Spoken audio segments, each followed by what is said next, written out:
คืนชื่อว่าโรงเรียนแน่นอนว่าทุกคนต้องรู้จักเป็นอย่างดีทั้งเป็นบอนรวมความทรงจำวัยเด็กบ่ว่าจะดีหรือหายก็ต่างเป็นที่น่าจดจำในคลิปนี้ขอจะพาทุกคนมาทำความรู้จักประวัติความเป็นมาของโรงเรียนมส.ชนเผ่าแขวงอัตตปือก่อนจะเริ่มเรื่องขออนุญาตถามหน่อยหนึ่งทุกคนเป็นคนที่เบิ่งคลิปนี้เป็นคนแขวงใดของประเทศลาวเป็นคนลาวหรือคนต่างประเทศอยากให้ทุกคนเมียนบอกในกล่องคลิปนี้เพื่อที่จะเก็บกำข้อมูลเหตุคลิปต่อไปถ้าคนแขวงได้หลายเมียนจะเหตุเกี่ยวกับเรื่องของถิ่นนั้นเปิดคลิปมาเฮาจะหูจักกับโรงเรียนมส.ชนเผ่าตั้งอยู่บ้านไส้สะอาดแขวงอัตตปือซึ่งแน่นอนจะต้องมีหลายชนเผ่าเข้ามาเรียนอยู่ที่แห่งนี้มีทั้งนับถือผีและสิ่งแปลกประหลาดแตกต่างกันแต่ละเผ่าโดยข่อยเองก็เคยเรียนอยู่นี่แต่ม.1 หนม.7ย้อนกลับไปปี 2014ซึ่งโรงเรียนก็ยังเก่าและมีป่าทึบหนาหุ่มหอบนักเรียนทุกคนส่วนใหญ่มักจะกินนอนอยู่ภายในโรงเรียนและทุกคนก็มักจะพบเรื่องเล่าสุดหลอนที่ครูอาจารย์ก็บ่อาจอธิบายได้หลายคนมักผมเห็นคนสูทขาวย่างไปมาตามโรงเรียนเวลากลางคืนอ้อมหอบเองก็มีครัวใหม่เก่าแก่พร้อมศาลพระภูมิของคนจีนและเวียดนามบ่เพียงเท่านั้นเนื้อที่ทั้งหมดของโรงเรียนก็เป็นปราสาทเก่าอีกด้วยซึ่งนี่ก็คือสาเหตุทั้งหมดของเหตุการณ์สุดหลอนที่นักเรียนรุ่นที่7บ่อาจลืมไปได้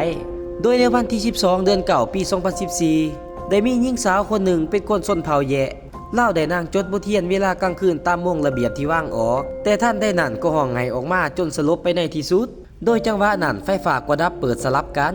หมู่ครูต่างตกใจและแลนอุ้มเล่าไปพบอาจารย์เพื่อไปโรงหมอแต่เรื่องเล่าสุดแปลกบ่เบิดเพียงเท่านั้นในจังหวะที่เล่าถือทรงโตปินปัวหลายคนว่าเห็นไส้เถ่าสุดขาวย่างนำตลอดทางตกมาตอนเช้านางก็ว่า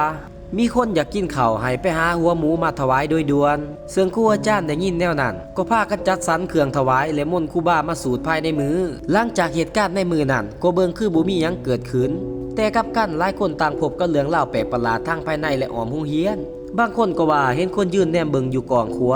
บางเทื่อก็ว่าพบคนย่างไปมาในโรงเรียนคืนวันศีลดับซึ่งเหตุการณ์กลับร้อนตื่มขึ้นอีกเมื่อหูว่าในปี 2012 ได้มีนักเรียนชายถูกปิดสีบอยู่ตาจอเมืองซานไซ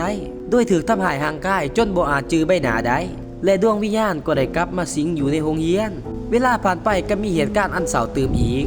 ปี 2015 ได้มีหญิงสาวเสียชีวิตทั้งที่ถือผ้านางได้สินใจที่ห้องหมอพร้อมลูกในท้องอย่างน่าอีดูสงสารพร้อมหลังจากนั้นดวงวิญญาณก็วนเวียนไปมาภายในห้องม.5/3จนครูอาจารย์จำเป็นต้องเฮ็ดพิธีและเอาตัวตังไปส่งให้พ่อแม่ของลาวถึงแม้นว่าโรงเรียนจะเต็มไปด้วยเรื่องเล่าหลากหลายแต่ความเป็นจริงก็เป็นแหล่งรวมคนลาวหลายชนเผ่าอยู่รวมกันอย่างมีความสุขเป็นโรงเรียนที่สอนให้รู้ถึงความทุกข์ของคนความสามัคคีปรองดองบ่ว่าจะเป็นคนสัญชาติใดก็ตามปัจจุบันโรงเรียนก็ได้รับการพัฒนาหลายอย่างที่วัยหนุ่มอัตตปือคนใดก็อยากจะเข้ามาเรียนอยู่ที่แห่งนี้หากคนใดสนใจอยากมาเยี่ยมชมก็สามารถเดินทางมาได้